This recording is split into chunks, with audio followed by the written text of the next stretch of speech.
வணக்கம் மக்களே. முக்கியமான ஒரு 5, 6 விஷயங்கள உங்ககிட்ட கன்வே பண்ணணும் அப்படிங்கிறது தான் இந்த வீடியோவோட நோக்கம். முதலாவதா, இதுவரைக்கும் 40 வருஷத்துல நடக்காத ஒரு சம்பவம் தமிழ்நாட்டுல நடந்துகிட்டு இருக்கு. நம்ம டே டு டே லைஃப்ல நடக்கிற ஒரு முக்கியமான விஷயம். அது என்னப்பா டே டு டே லைஃப்ல முக்கியமான விஷயம்னு கேட்டிங்கன்னா, முட்டை. முட்டையில என்ன இருக்கு பெருசா அப்படின்னு நீங்க கேட்கலாம். வரலாற்றிலே இல்லாத வகையில ஒரு சிங்கிள் முட்டை வந்து ரீட்டெயில் கடையிலேயே ரூ. 8 ஆயிடுச்சு. என்ன திடீர்னு இந்த முட்டை விலை ரூ. 8வா மாறியிருக்கு அப்படின்னு நீங்க எதிர்பார்க்கலாம். இதில் விஷயம் என்னன்னா, தமிழ்நாட்டுக்கு தேவையான முட்டைகள் நாமக்கல் மண்டலத்துல இருந்து தான் கிடைக்குது. மொத்தமா 8 கோடி முட்டை கோழிகள் வளர்க்குறாங்க. தினசரி 7 கோடி முட்டைகள் தமிழ்நாட்டுக்கும் இந்தியா ஃபுல்லாவும் இந்த நாமக்கல் மண்டலத்திலிருந்து 7 கோடி முட்டைகள் கிடைக்குது. 7 கோடி முட்டைகளும் தேவை அதிகமா இருக்கு அப்படிங்கிறதுனால சடனா இந்த விலை உயர்வு அதிகமா இருக்கு. அங்கேயே நாமக்கல் மண்டலத்திலேயே வந்து பார்த்தீங்கன்னா ரூ.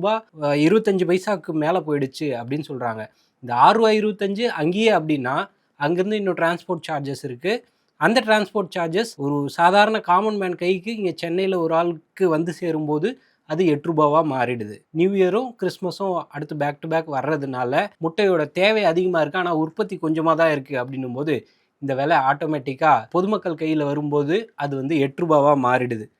இது ஒரு பக்கம் இருக்க, இந்த முட்டையிலேயே இன்னொரு பிரச்சனையும் கிளப்பி விட்டுருக்காங்க கர்நாடகா சைடில். ஒரு முட்டையை நீங்கள் சாப்பிட்டீங்கன்னா கேன்சர் வரும் அப்படிங்கிற மாதிரிலாம் ஒரு பீதியை கிளப்பி விட்டதுனால கர்நாடகா ஃபுல்லாக 200 இடங்களில் ஃபுட் சேஃப்டி ஆஃபீஸர்ஸ் இந்த முட்டைகளை தேடி தேடி ஆய்வுக்கு அனுப்பிக்கிட்டு இருக்காங்க. இதனோட ரிசல்ட்ஸ் வந்து அடுத்த வாரம் தான் கிடைக்கும் அப்படின்னு சொல்லியிருக்காங்க. முட்டை சைவமா அசைவமான ஒரு பிரச்சனை ஓடிக்கிட்டு இருக்கும்போது முட்டையோட விலையும் ஒரு பக்கம் ஏறிக்கிட்டு இருக்கு, ஒரு பக்கம் அதை சாப்பிட்டா கேன்சர் வரும் அப்படிங்கிற மாதிரியும் கிளப்பி விட்டுருக்காங்க. என்ன நடக்குதோ இதுவரை அதிகாரப்பூர்வமாக அந்த மாதிரியான எந்த தகவலும் இது வரைக்கும் வெளியாகலை.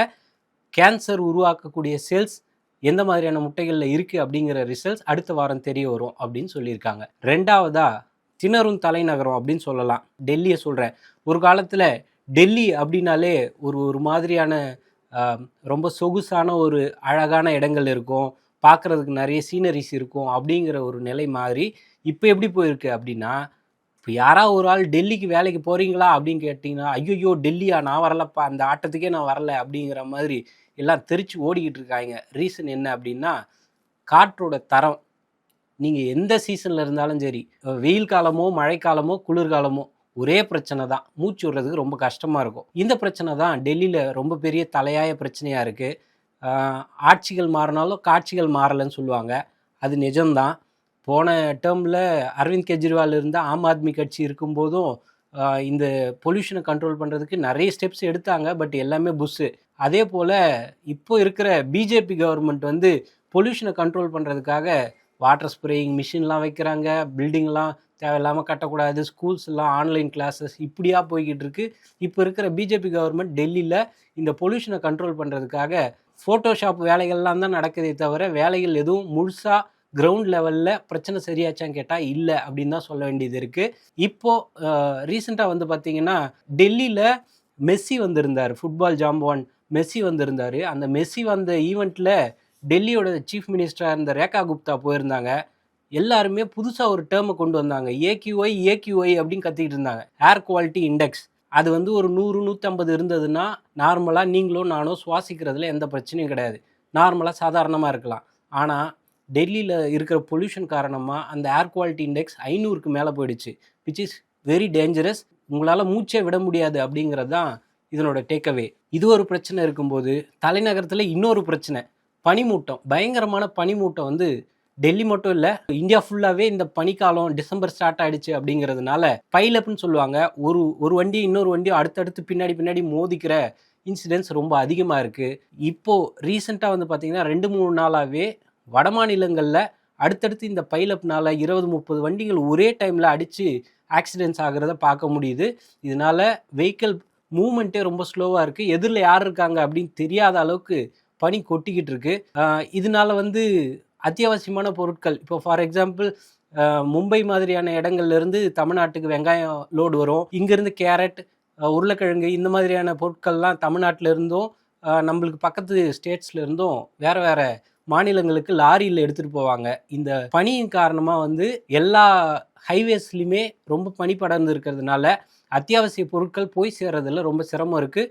பர்டிகுலராக இந்த மலை பிரதேசங்களில் ரொம்ப இது ஒரு சிக்கலான பிரச்சனையாக இருக்குது அப்படிங்கிறது தான் முக்கியமான ஒரு விஷயம். இது மட்டும் இல்லாமல் அரசியல் சைடில் முக்கியமான 2 நிகழ்வுகள் நடந்திருக்கு.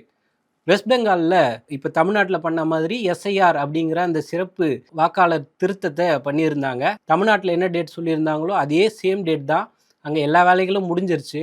58 லட்சம் பேரை ஓட் லிஸ்ட்லேருந்து டெலிட் பண்ணியிருக்காங்க.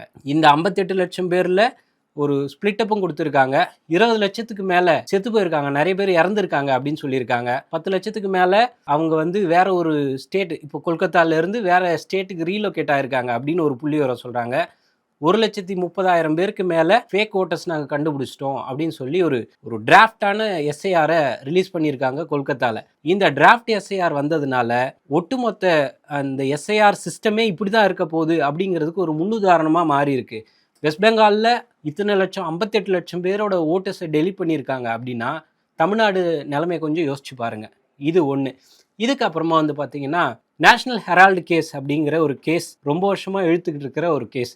இந்த கேஸில் சார்ஜ் ஷீட் ஃபைல் பண்ணியிருந்தாங்க.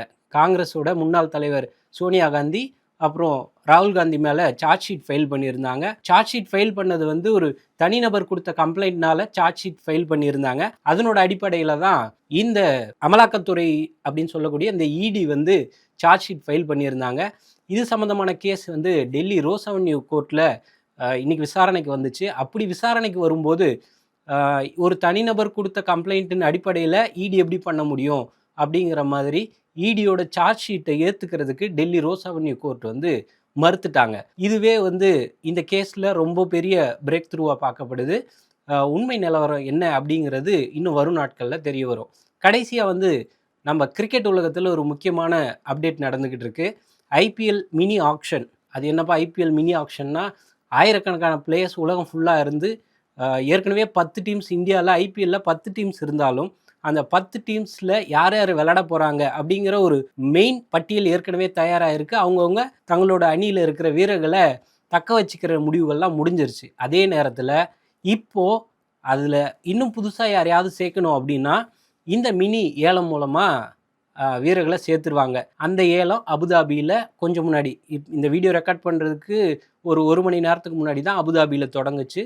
ஆஸ்திரேலியாவை சேர்ந்த கேமரூன் கிரீன் அப்படிங்கிற பிளேயர் தான் வந்து 25 கோடியே 20 லட்சம் ரூபாய்க்கு கொல்கத்தா டீம் அவங்கள வந்து ஃபைனல் பண்ணியிருக்காங்க. இந்த மினி ஆக்ஷனில் 18 கோடி ரூபாய்க்கு மேலே எந்த வீரருக்கும் கேஷாக கொடுக்க முடியாது அப்படிங்கிறது தான் ரூல். ஆனால் இந்த 18 கோடிக்கு மேலே இப்போ நான் சொன்ன அந்த 25 கோடியே 20 லட்சம் ரூபாய்க்கு கேமரூன் கிரீனை எடுத்திருந்தாலும் அவரோட கைக்கு 18 கோடி மட்டும்தான் போகும்.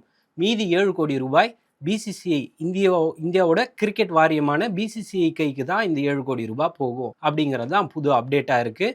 இதில் 1000க்கு மேலே பிளேயர்ஸ் வந்து எடுத்துக்கிட்டே இருக்காங்க, நல்லா விளையாடுற பிளேயர்ஸ். ஆனால் அவங்களுக்கு அடிப்படையான தொகை கூட எடுக்காமல் அணிகளுக்கு இடையில ஒரு காரசாரமான டிஸ்கஷன் மட்டும் இந்த ஆக்ஷனில் போய்கிட்டே இருக்குது. இந்த மினி ஆக்ஷன் இன்னும் என்னென்ன மாதிரியான ட்விஸ்ட் அண்ட் டர்ன்ஸை கொடுக்க போகுது அப்படிங்கிறது பொறுத்திருந்து பார்க்கலாம். இன்னும் இது மாதிரியான தொடர்ந்து அப்டேட்ஸ் நான் கொடுத்துக்கிட்டே இருக்கேன். நான் ராஜா. நன்றி, வணக்கம்.